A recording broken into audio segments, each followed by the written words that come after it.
अगर आप शारीरिक संबंध ज़्यादा बनाते हैं जी। तो क्या आपके हेल्थ का प्रॉब्लम हो सकता है, आप वीक हो सकते हैं, या जो आपके फीमेल पार्टनर है उसको कुछ प्रॉब्लम आ सकता है कि शादी किस एज में करनी चाहिए। कोई अगर पूरी ज़िंदगी अगर शारीरिक संबंध नहीं बनाता है और कोई बनाता है तो दोनों में क्या फ़र्क आपको देखने को मिलेगा? देखिए मतलब मैंने मतलब ये क्वेश्चन है ना, बड़ा डिप्लोमेटिक क्वेश्चन है।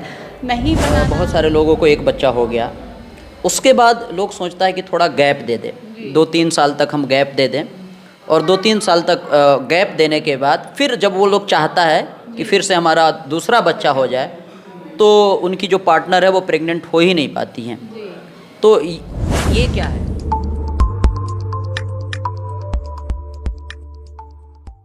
स्वागत है। अलग अंदाज की टीम अभी सीवान के निराला नगर में है।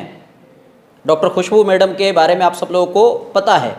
सीवान सिटी हॉस्पिटल में मैडम अपना सर्विस देती हैं। ये इनका घर है। सुबह और शाम में लोकल पेशेंट को यहाँ देखती हैं, बाकी डिलीवरी वगैरह सब वहीं होता है। गायनेकोलॉजिस्ट हैं, यानी स्त्री रोग विशेषज्ञ हैं। डिलीवरी वगैरह प्रेग्नेंट लेडी का मैडम इलाज करती हैं। और इनके जो हस्बैंड हैं डॉक्टर सचिन जी, वो बच्चों के डॉक्टर हैं। तो मातृ छाया के करके इनका जो हॉस्पिटल है, और सीवान सिटी हॉस्पिटल में ये लोग सर्विस देते हैं, आप सबको पता है। इन दोनों मैडम का, दोनों सर और मैडम का कॉम्बिनेशन है और बेहतरीन कॉम्बिनेशन है। मैडम से हम लोग बार बार मिलते रहते हैं, और जो लोगों के, आम लोगों के जहन में जो सवाल होता है एक दूसरे से डिस्कस करने में या दूसरे से पूछने में, इस पे बात करने में लोग शर्माते हैं, उन चीज़ों से रिलेटेड हम लोग मैडम से बात करते हैं। तो वैसे ही कुछ कुछ सवाल हम लोग मैडम से समझने की कोशिश करेंगे ताकि आम लोगों का कन्फ्यूजन दूर हो। मैडम स्वागत है हमारे चैनल पर। जी, thank you. I am very privileged कि मुझे आपने फिर से मौका दिया, हम लोग कुछ बातें डिस्कस कर पाएँ और पेशेंट्स के डाउट क्लियर कर पाएँ। जी मैम, अगर आप शारीरिक संबंध ज़्यादा बनाते हैं जी तो क्या आपके हेल्थ का प्रॉब्लम हो सकता है, आप वीक हो सकते हैं, या जो आपके फीमेल पार्टनर है उसको कुछ प्रॉब्लम आ सकता है? नहीं, ऐसा कुछ भी नहीं। मैंने जैसे अभी आपको डिस्कस किया, ऐसा कुछ मैंने बोला ना कि डिपेंड करता है कि मेल और फीमेल दोनों कपल कितना कंफर्टेबल है। मान लीजिए अगर आपका मेल पार्टनर की नीड्स हैं और फीमेल कंफर्टेबल नहीं है तो that is also not right. और अगर फीमेल्स की नीड है और मेल पार्टनर कंफर्टेबल नहीं है, that is also not right. बहुत ज़्यादा बनाना या बहुत कम बनाना, ऐसा कोई, मैंने अभी भी बताया कि कोई गाइडलाइन नहीं है कि आपको हफ्ते में इतनी बार बनाना चाहिए, कि दिन में इतना बनाना चाहिए। इट डिपेंड कि उनका फिज़िकल कंपैटिबिलिटी कैसा है। नई शादी में लोगों का फिज़िकल स्टेटस कुछ ज़्यादा रहता है, कुछ समय बीत जाता है तो चीज़ें थोड़ी सी कम हो जाती हैं। तो और ऐसा आपकी हेल्थ पे कोई इफ़ेक्ट नहीं पड़ता है कि कुछ अगर संबंध ज़्यादा बने या कम बने, उससे हेल्थ पे कुछ स्टडीज़ में तो देखा गया है कि जितना लोग फिज़िकली इन्वॉल्व रहते हैं और हैप्पी रहते हैं उतना उनका हेल्दी रहता है। मतलब उनका हार्ट, उनके लंग्स, उनकी बॉडी की फिटनेस बहुत हेल्दी रहता है, बिकॉज बहुत सारे हार्मोन्स बॉडी में रिलीज़ होते हैं। जी अच्छा, उसी का आपने जिक्र किया अभी जो हम सवाल पूछने वाले थे। कोई एक ऐसा इंसान है जिसकी शादी नहीं होती है, तो या ऐसा आप कह सकते हैं शादी ही नहीं, कभी वो जो शारीरिक संबंध अगर नहीं बनाता है, पूरी ज़िंदगी वो ऐसे ही रह जाता है, और जिनकी शादी होती है, शारीरिक संबंध बनाते हैं, तो क्या फ़र्क है? आप समझ गए शायद मेरा सवाल, आप समझ गई होंगी। कोई अगर पूरी ज़िंदगी अगर शारीरिक संबंध नहीं बनाता है और कोई बनाता है तो दोनों में क्या फ़र्क आपको देखने को मिलेगा? देखिए मतलब मैंने मतलब ये क्वेश्चन है ना, बड़ा डिप्लोमेटिक क्वेश्चन है। नहीं बनाना, वो अब उसकी क्या मेडिकल प्रॉब्लम है, क्यों नहीं बना रहा है, वो उसका अपना चॉइस है।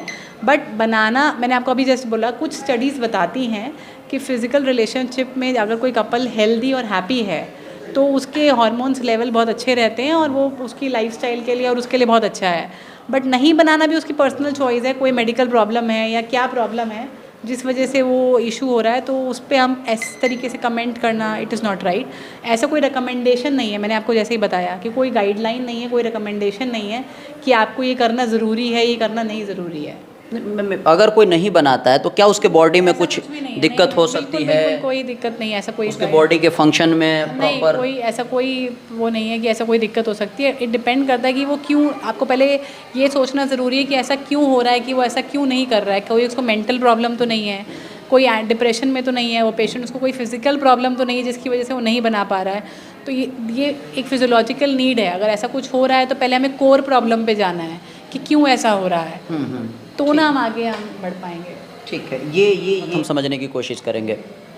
बहुत सारे लोगों को एक बच्चा हो गया, उसके बाद लोग सोचता है कि थोड़ा गैप दे दें, 2-3 साल तक हम गैप दे दें, और 2-3 साल तक गैप देने के बाद फिर जब वो लोग चाहता है कि फिर से हमारा दूसरा बच्चा हो जाए, तो उनकी जो पार्टनर है वो प्रेग्नेंट हो ही नहीं पाती हैं।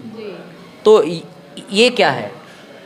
देखिए, आइडियली जो गैप रिकमेंडेड है एक नॉर्मल डिलीवरी के अंदर, वो 2 साल या 18 महीने से 2 साल है, क्योंकि जो बॉडी से वाइटामिन्स, आयरन, जितना भी बॉडी में लॉस होता है उसको रिकवर करने में बॉडी को इतना समय लग जाता है आइडियली। अदर सिजेरियन में वही कहा जाता है कि सेम 18 मंथ्स और मोर, या मिनिमम बोलते हैं, कभी कभी हम बोलते हैं कि 3 साल का भी गैप रहे तो बेहतर रहता है।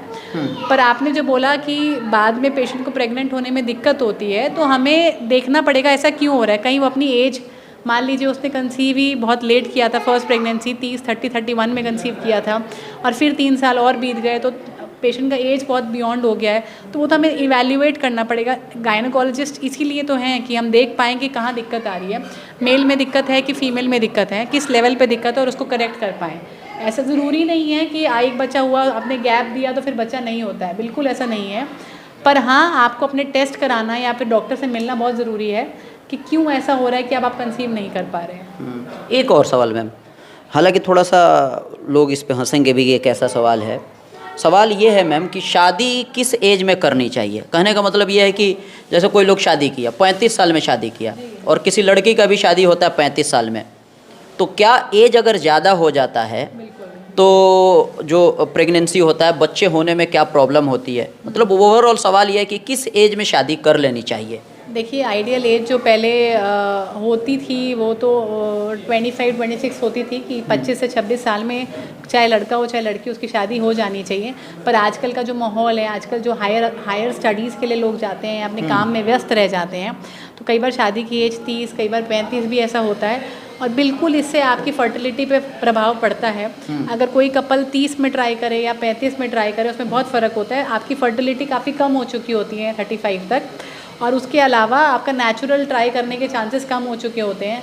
स्पर्म का काउंट मेल के लिए, फीमेल की एग की क्वालिटी सब डिटोरिएट हो चुकी होती है, तो कंसीव करने में भी दिक्कत, और इवन कंसीव हो जाता है तो आगे चल के बच्चे में कोई बनावटी खराबी होने के रिस्क, ये सब भी बढ़ जाते हैं। पर हम ये नहीं कहते हैं कि आप, देखिए डिपेंड करता है कि शादी आप कब ओके हैं अपनी शादी करने के लिए। कोई अगर 25 में कंफर्टेबल ही नहीं है, अपनी लाइफ में वो कुछ अचीव करना चाहता था, वो नहीं कर पाया, तो उसको ज़रूरी नहीं है कि सबको 25-26 में शादी कर लेनी चाहिए।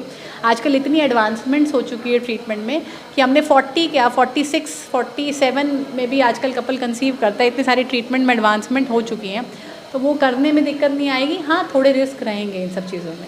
तो आपका कहना है कि जब तक आप स्टेबल, जैसा आपकी चॉइस है, it is your choice, not pressure. जी जी, आपने बोला कि 35 साल एज हो गया या 32 साल हो गया, तो जो मेल में स्पर्म काउंट वगैरह की आपने बात किया, तो फीमेल में क्या प्रॉब्लम हो सकता है? प्रॉब्लम्स होती है। फीमेल के जो एग है वो फिक्स है, वो आप आज से फिक्स नहीं है। जब से एक फीमेल पैदा हुई है, उसकी ओवरी में एग्स फिक्स हैं, जो कि हर साल कम होते जा रहे हैं। तो एक एज के बाद उसको कंसीव करने में बहुत दिक्कत होगी, उसको डोनर एग या फिर अच्छे क्वालिटी के एग नहीं मिल पाएंगे। तो इसीलिए बोला जाता है फीमेल्स के लिए और ज़रूरी है, मेल से ज़्यादा फीमेल के लिए एज बहुत ज़रूरी होता है कि उसका जल्दी कंसीव करना और बेटर कंसीव करना, क्योंकि एग की क्वालिटी बहुत डिटोरिएट होती जाती है एज के साथ, और एग्स का काउंट भी बहुत कम होता जाता है। इसीलिए हम बहुत सारे टेस्ट करते हैं, AMH करते हैं, AFC करते हैं, देखने के लिए कि उसका एग और क्वालिटी कैसा है। तो एक एज जैसे आपने बताया कि आइडियली जो मेल का आपने एज बताया 25-26, फीमेल का अगर बात की जाए तो सेम देखिए, एज तो 21 एंड अबव ठीक है, बट 25-26 एक आइडियल एज है कि अगर उस तब तक आप स्टेबल हैं और आपने कंसीव कर लिया, इट इज़ बेटर कि उसी समय पे कंसीव हो, क्योंकि आप फर्स्ट प्रेगनेंसी उस समय प्लान करेंगे, फिर 2-3 साल बाद दूसरी प्लान करेंगे, तो 30 के बिलो आपका दोनों चीज़ें कंप्लीट हो जाएगी। चलिए, वीडियो के नीचे आपको नंबर दिख रहा है मैडम का, अधिक जानकारी के लिए या किसी तरह का कोई भी आपको प्रॉब्लम है तो इस नंबर पे आप सब लोग संपर्क कर सकते हैं। बहुत ऐसे सवाल है जो मैडम से ऑलरेडी हम लोग पूछ चुके हैं, और क्या क्या सवाल पूछना चाहिए तो आप लोग कमेंट कर दें। अगला बार जब फिर हम दोबारा मैडम से मिलेंगे तो उन सारे सवालों को हम लोग पूछेंगे। फिलहाल चलिए आज की इस वीडियो में बस इतना ही, बने रहें, देखते रहें अलग अंदाज।